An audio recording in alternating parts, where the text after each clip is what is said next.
In terms of progressing in the management of risk, there's no doubt that most large organizations have a highly developed infrastructure.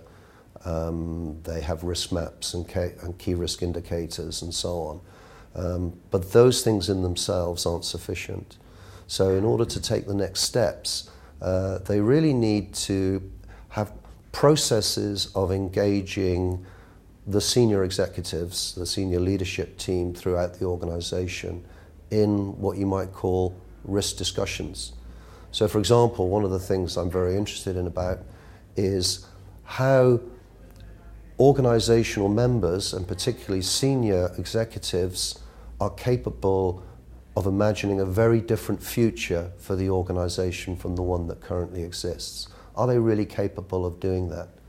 Because very often risk management is usually conceived of as, well, it's business as usual, but with a few fluctuations here and there, a kind of normalized fluctuation.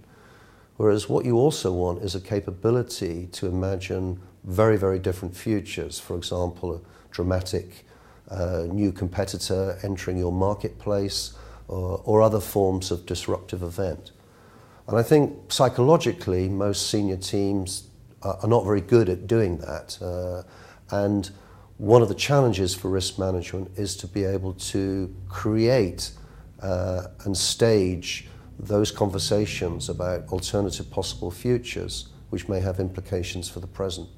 So that's one dimension of change which I think organizations are not particularly good at.